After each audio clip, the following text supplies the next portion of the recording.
Hi, it's Pastor Andy. Welcome to Fairfax Baptist Church online. Today we are going to continue our look at the book of Romans. We're in Romans chapter 4, verses 9 through 17a. And a comment that has happened a few times, we've had somebody who has watched this video on a Sunday, and then they have been to the service, or, and this is the one I'm really thinking about, they came to the service and they wanted to show this message to someone else, and it wasn't the same.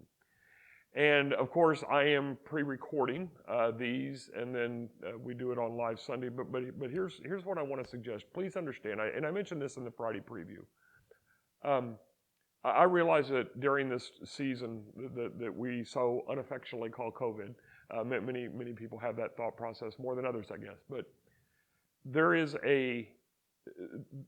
there's concern about coming to a public place. There's concern about being around others, and I get that. Okay, I get that. And so many people are not coming to the worship service. They're not coming to be a part of the community and stuff. And I get that. I'm not condemning in any way, shape, or form those who have that feeling. Other people are more carefree about it, and that's okay too. But I do want to say this.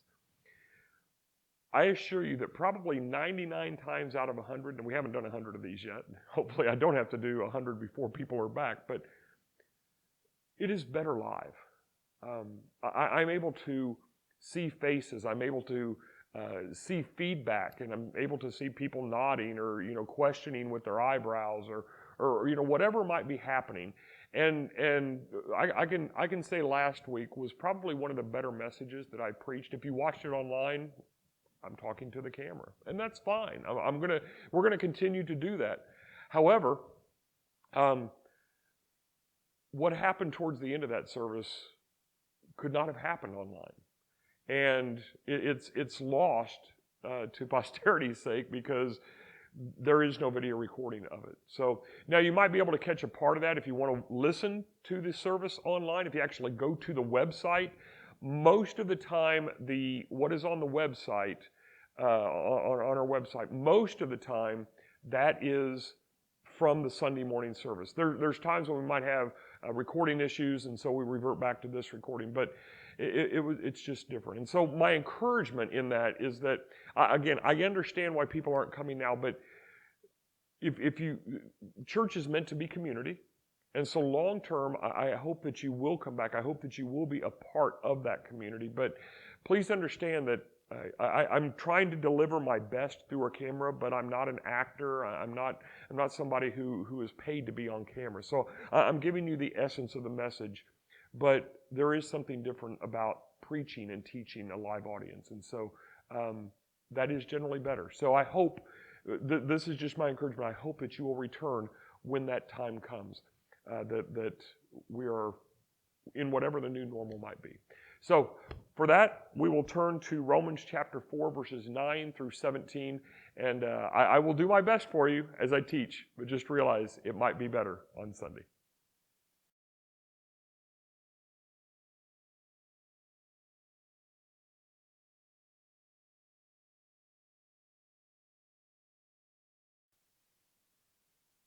Have you ever noticed that signs are everywhere? As we drive down the road, we see all kinds of signs. Here in town, you will see street signs. You will see the sign at the school. Right now, we're in the middle of political season, so you see signs promoting one particular candidate or even party versus another. As we move down the highway, as we get onto, say, 59 highway, you might see some other signs or even billboards that promote like a real estate or something like that. And then eventually you get to the interstate, and on the interstate there's all kinds of signs. We have signs that indicate when the next gas station or restaurant might be coming up. We have mile markers. We have exit signs. Well, we just have all kinds of things. In fact, we have signs that denote particular rivers or other natural phenomenon as well. So, in other words, signs are ubiquitous. They are simply everywhere, or at least almost everywhere. Likewise, you have your own set of signs and symbols that are important to you. Married couples wear a ring. This is a sign. It might be a symbol, but effectively a symbol is similar to a sign. But other signs might be true. For instance, people might have a flower garden or a vegetable garden, which is a sign that they want to be natural in some ways, or they want to eat their own produce in some ways, or something like that. Those essentially are signs, and maybe even a sign of the kind of individual that lives in a home. So again, signs are nearly everywhere, but a lot of times we put our stock in the wrong kind of signs.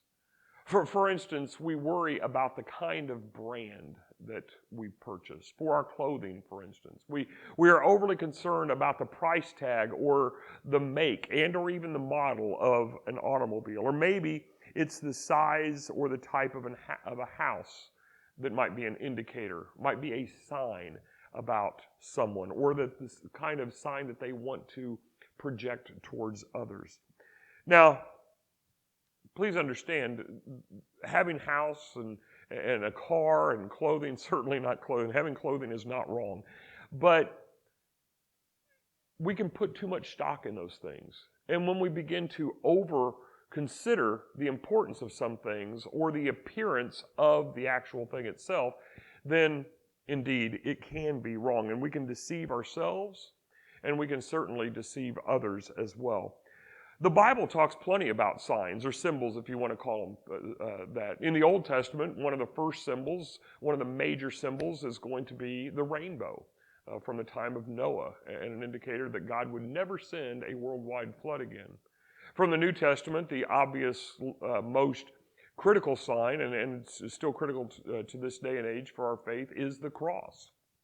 So, both of those can be seen in a lot of different places, whether through pictures, whether through artifacts, or whatever. But today we're going to talk about a sign that Abraham was given. He was given a sign as a reminder. And that reminder was of the promise that God made to him. But that sign that Abraham received was also a seal. It was a confirmation of the covenant that God made with Abraham. And that sign was circumcision. Now, circumcision was not just a sign for the Jews, it is a seal for all who are made righteous by faith. And so today, and even more in the videos this week, what I want to do, the daily videos this week, what I want to do is I want to talk about the fact that that sign is not a sign of salvation as the Jews believed. Instead, it was an important marker. But for those who are Christians, we have a different kind of sign, even a seal, that is important to us. So we begin today with the idea of a sign of the times. Now, maybe you've heard that phrase before, and I'm going to use it a little bit differently. I'm going to use it in the idea that there were two different times that relate to the sign that Paul is referencing here in Romans chapter 4. As we consider this passage, Paul shows the timing of two different events in the life of Abraham that were key. Two different times in the life that with the sign being given at the second of those times after the promise had been given in the first of those times. Now we begin with it in Romans chapter 9. The second part of that verse says, "We see that faith was counted to Abraham as righteousness." And what Paul does in this next part of his argument, he's continuing this overall argument that he started in some ways all the way back at 1:18, picked up again in a different way in 3:21, Romans 3:21. But here, even as he has transitioned into a new part of the argument in Romans 4 verse 3, in Romans 4 verse 9, he says the exact same thing except for one word being different. In Romans 4:3, he is referring to Genesis chapter 15 verse 6. He does the same thing again in Romans 4:9. But in Romans 4:3, he says that Abraham believed God and it was counted to him as righteousness. As I just read in Romans 4:9, it says that faith was counted to Abraham as righteousness. Now the difference is the word believed in 4:3 and faith in 4:9. Believed is actually the term that was used in Genesis chapter 15, verse 6. Is there a difference between these two words?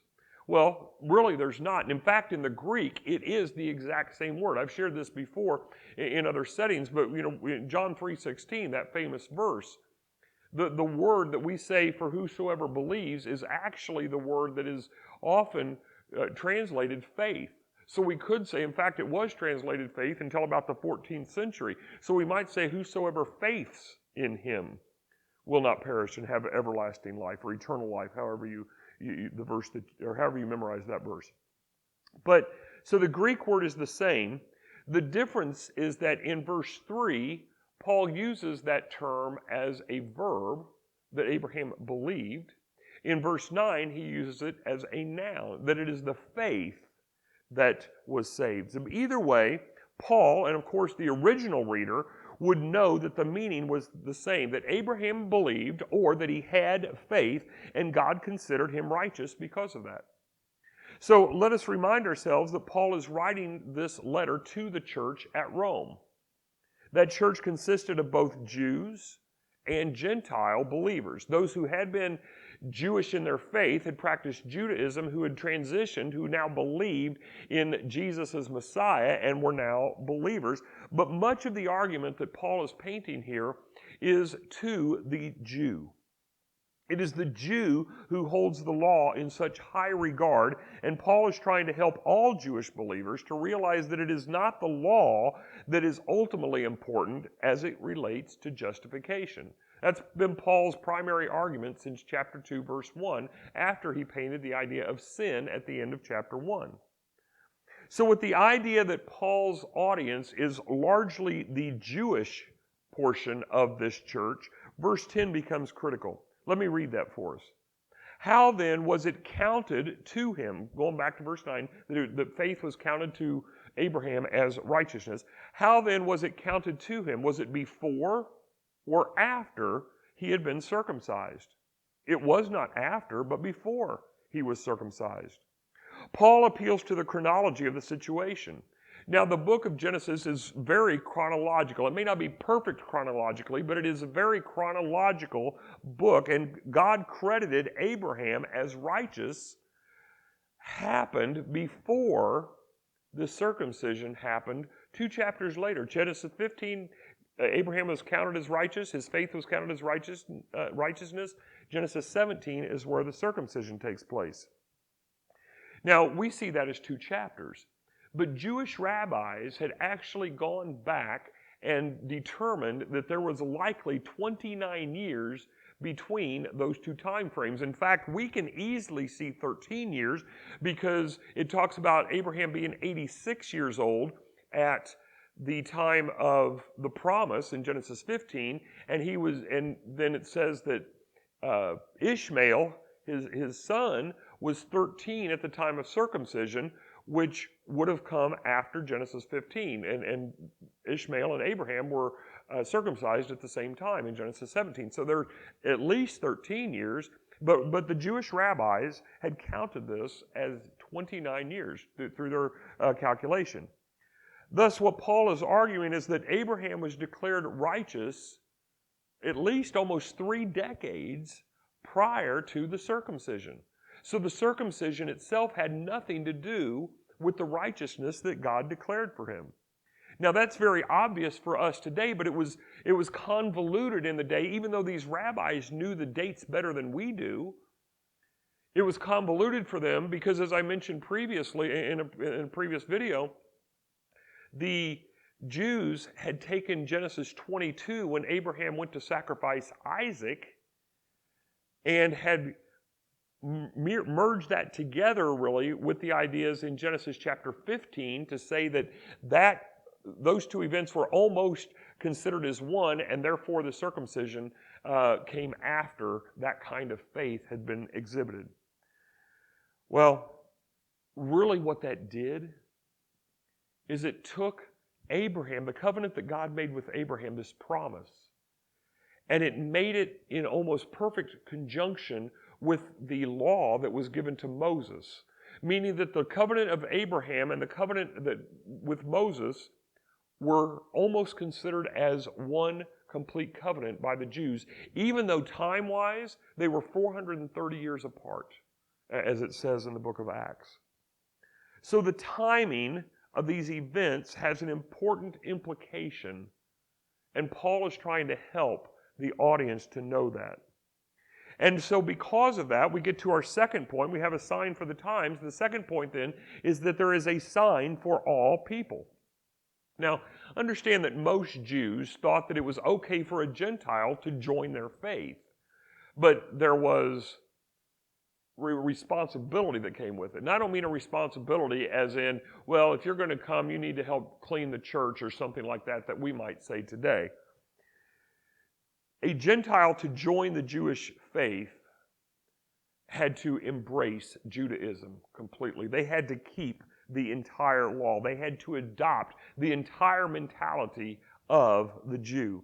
Specifically, that meant that a Gentile who was a new believer needed to start with the idea of being circumcised. And of course, this carried through into the early church because we see this written to the letter to the Colossae and to the letter of Galatia, where Paul is addressing this similar type of thing. And even Philippians, there's a mention of it, that we don't need to require people to be circumcised to be a part of the Christian faith. In fact, that's counterproductive. But what Paul is doing in Romans is he's showing that the timing of Abraham's circumcision reveals that circumcision was not what saved him, and thus, circumcision is not what saves anyone. If it did not save Abraham, then it cannot save anyone because Abraham is the father of their faith. In a sense, the father of our faith. Now, rest assured, circumcision was important for the Jewish identity. But we must also understand that Jews were not the only culture that was circumcised. Many other cultures, such as the Egyptians, also had the practice of circumcision. The difference is that God, the one true God, Yahweh, as he was referred to by them, he was the one who brought about the circumcision for the Jewish people. He's the one that instituted the idea of circumcision for the Israelite, or later for the Jew. So God wanted Abraham to be circumcised, but not so that Abraham would be made righteous. Rather, it was so that Abraham could show his obedience because of his righteousness. As I've said so many times this year, faith requires obedience. And Abraham had shown his faith, and now God was saying, okay, because of your faith, we have a sign. That sign is circumcision. And Abraham was obedient. In other words, very simply, Abraham was circumcised because of his righteousness. It was not just a sign to show himself as a Jew, or more specifically, as the father of a nation of Jews. Instead, it was a mark that God put on Abraham as a seal, verse 11, of the righteousness that Abraham had already attained, that he had already been counted as righteous by God.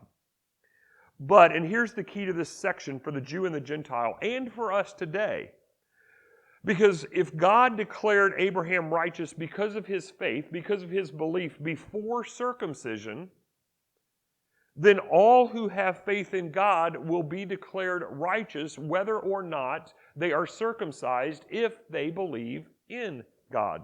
That is, it is not circumcision that justifies us or that saves us. It is faith. So circumcision is a sign, but because of that, Paul is showing that it's not just the Jew who is saved, but it is the Gentile who is saved not by circumcision, but by faith. So Abraham is indeed the father of many nations, not just one nation, the Jewish nation, which so prided themselves on circumcision. So circumcision is a sign, but Paul uses another word, seal, and I'm going to talk more about that word in Tuesday's video this week. But I ask you to consider the purpose of a seal for now. A seal shows ownership. It shows a belonging of someone. And if circumcision is a seal, then what God is saying is that Abraham belongs to him. Not because of circumcision, but because of faith. It's just that the circumcision is a sign, is a seal of approval, you might say. Circumcision then is the mark of ownership, God's ownership on Abraham and all who believe. But as we're going to see later this week in the videos, it's not the outward circumcision that matters. It is the circumcision of the heart that Paul eventually gets to, or actually that he's already covered in Romans chapter 2. So for those who walk in faith like Abraham did, we will be counted as righteous ones as well. You find that in verse 11 as well. So we have a sign of the times, and we have a sign for all the people, but we also have, thirdly, the sign with a promise. The promise to Abraham and his offspring was that he would be the heir of the world. Now, when we hear of heir in our day and age, H-E-I-R, heir, then we think of someone who is going to inherit something. And in a way, yes, Abraham inherits, but he's not inheriting the rights of the world. Abraham is not going to own the world in some way. But this promise does place a premium on who Abraham is as it relates to the faith that we might claim today. For all who claim faith today, we claim that same type of faith, and it shows the importance of Abraham. Now, the promise that is given to Abraham is not just a single promise in anywhere. We can't just turn to one verse and say, well, here's the exact promise to Abraham. We can pull from a bunch of different verses to see the completeness of the promise to Abraham. And what we will do for this video is we will put down various references for these three parts of this promise. So these three provisions, key provisions of the promise, is that Abraham would have an immense number of descendants, including many nations. Again, we'll put some references in the show notes here. Abraham would also possess the land. More references. And that he would be the medium to blessing for all the peoples of the earth. Now, this is where we first really meet Abraham in Genesis chapter 12, where God first speaks to Abraham and first promises makes a covenant with him and promises him things. But these three things, that he'd be the father of many nations, that he would possess the land, and that he would be basically a medium of sorts for all peoples of the earth, that our faith would come in a sense through Abraham. Those are the three key provisions that we find in Genesis about Abraham. Now, Paul recognized the importance of this promise that was made to Abraham. In fact, Paul uses the word promise 26 times in his writings in the New Testament. There are only 52 references to the word promise in all of the New Testament, and Paul uses exactly one half of those. But when Paul uses that term, he often clarifies what he means, that the promise comes through faith. Specifically, Paul often says that the righteousness that we have comes through faith, not through the law. In fact, as one commentator said it, if the law is what makes us heirs, then the promise has no impact. Can you imagine if God made a promise and it just had no purpose whatsoever? Therefore, because the promise came by faith, not through the law, Gentile Christians are also children of God. In fact, if the law is what makes someone a child of God, then Abraham would have to be called the father of one nation, Israel, because of the circumcision, or not the father of many nations, as God had promised that he would be. Furthermore, we must understand that not only can the law does the law not save, not only does the law not save, the law cannot save. Verse 15 suggests this truth, and Paul will comment further on it when we get to Romans chapter 7. Basically, it says that the law simply points out our errors. It points out our sin, and thus the law is a part of the understanding of this series and justice for all. The justice comes because the law points out our sins, the fact that we need somebody to justify us, and that someone, again, is Jesus. So, not only is faith in Jesus the great equalizer between Jew and the Gentile, but the law is also a type of equalizer for the Jew and the Gentile. And you might say, well, Andy, if it was the Jews that were the holders of the law, if it was the Jews that were prideful about the law, then how in the world could the law also be an equalizer? Because it was the Jew, because of the law, who realized what their sin was and realized their need for a Savior. So it could not be that the law ultimately saved them. They had this inherent knowledge, just as the Gentile who did not have any knowledge of the law but knew that they needed to be saved from something for some reason. So the law actually brought the Jew down, so to speak, to the level of the Gentile, which was, again, the great equalizer that could only be resolved by the great equalizer of Jesus. So both Jew and Gentile are equal to God. For as Paul wrote in Romans 3:23, for all have sinned and fall short of the glory of God. There is a great equalizer, and that equalizer was sin. But the counter to that great equalizer is the greatest equalizer, and that is Jesus. Both Jew and Gentile must have faith. We are to walk in the footsteps of faith that Abraham walked before us, Romans 4:12. And as we do, we will find the grace of God to be abundant to save us. No matter what our sin might be, the grace of God is greater. The law is important. But God did not give Abraham the law in order to be blessed. He gave Abraham a promise to be believed. As one commentator said, what God said to Abraham was not, obey this law and I will bless you, but I will bless you, believe my promise. What a great, great statement. Now, church, you might be, and watching on video, you might be wondering how all of this fits today. I mean, this is ancient history. Well, let me assure you it fits well. Let me ask it this way. What provisions do you make for others to be accepted? Or more directly, what signs do we demand from others before we will allow them into our church, or maybe even that we believe that they have faith? See, for the Jew, the sign was circumcision. From an external perspective, if you wanted to prove you were a Jew, all you had to do was show yourself to be a Jew. The Gentiles could not do it, and the Jews said, well, you don't count then. You're not as important as we are. But we do the same thing today. Do people have to act a certain way to come to church? Do people need to wear certain clothing to come to church? Do people need to sing a certain way? Do they need to sing certain hymns or raise their hands or not raise their hands on certain songs? Do they need to serve in a particular area with a certain passion? What rules must they follow? See, all of these things are law, and law can lead to legalism. Now, I don't want to suggest that most people are as stringent as the requirements that the Jews put on there, but we must see these issues at least as partial truths. We are all guilty of them in some way, shape, or form. We may all look at somebody in the church and shake our head for some reason. We've forgotten the grace that God has given us when we do that. We may want to dispel these things that I've just shared a moment ago, or other thoughts that might be going through our mind. We might want to dispel those as myths and say, you know, well, that I don't really fall into that camp. I'm not really guilty of that, but that's your opinion.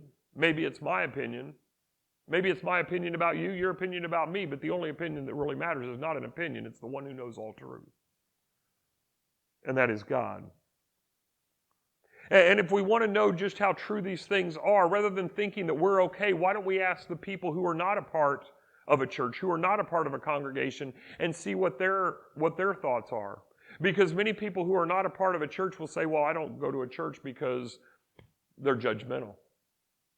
I've had many conversations in this town, not a lot, but several conversations in this town of people who have said, well, I'm not coming to church because I don't have the right clothing to wear. Even after my assurance that that is not what matters, those people I have never seen in this church, at least since I've been here. Other statements could be made as well. And again, I don't want to discount these statements because sometimes they are just used as an excuse. I understand that. but maybe there's a kernel of truth in them that we need to look at as well. Again, this is part of what Paul is addressing to the letter that he has sent to the Romans. The Jews were judging the Gentiles for not keeping the law, but Paul has repeatedly said that Jews, you are guilty of not keeping the law. And you know the law. You know better. But you are not doing it either. Maybe the type of sin is different, but the fact of sin is not. And that's why our journey letter for today is You for Unite. See, the promise of God was for all who had faith. Abraham is rightly considered the father of the Jews, but Paul has shown that Abraham is actually the father of many nations, which would include not just the Jew, but the Gentiles as well, because God declared Abraham righteous before his circumcision. Thus, Jew and Gentile are not to fight over the matter of keeping the law or not. The issue is not the law, it is faith, and on that ground, both sides stand equal before God. They are either with God or they are against God. Thus, they need to set aside their differences. They need to push past those differences and begin to become united together so that they can minister with each other and make a difference for the kingdom rather than fighting amongst themselves. It was true for the church in Rome then, and it is still true for the church in this world today. So what is our next step? Our next step is to love. We need to check our heart. We need to look within. What misunderstandings about people, or even worse, what misunderstandings do we have in applying the Bible to our own lives and also to the lives of others? What types of misunderstandings do you have? What types of misunderstandings do I have that are keeping us from being united for the purpose of serving God? What false expectations, what false criteria are we putting on people instead of relying, as God does, on understanding that faith is what matters? Do we want people to be a certain way? Or are we willing to welcome them just as they are? These questions for us to consider are important because Jesus set those questions aside when he went to the cross for you, when he went to the cross for me. He went to the cross to unite people with God in spite of their sin. But because of their sin, he had to go to the cross. Are you and I willing to sacrifice ourselves, our desires, our misguided thoughts to help others to be reconciled with God as well? God, we come today thankful that you have made a way for us. Let us set aside our petty differences, maybe even what seems like a theological difference, to understand that we have an opportunity to reconcile others to you. Let us care so much less about the way people look, even about the way people act in one sense. Yes, what we do is in response to who we are. And as we become more like you, God, we begin to live differently. But God, we cannot expect people to live differently if they don't know you. And God, the gospel is not about morality. It is about resurrection. It is about death becoming life, not bad becoming good. And God, while we're walking around in death, we cannot be good. So God, let us focus on life, focus on you, setting aside our petty differences so that others might know you, so that the faith of others might allow you to put your mark on them, just as you have on so many of us, so many who are listening, so many who are watching, and God, so many others throughout history, including people like Paul, including people like Abraham. let that be our mark, is that we are leading others to be marked by you as well. In Jesus' name.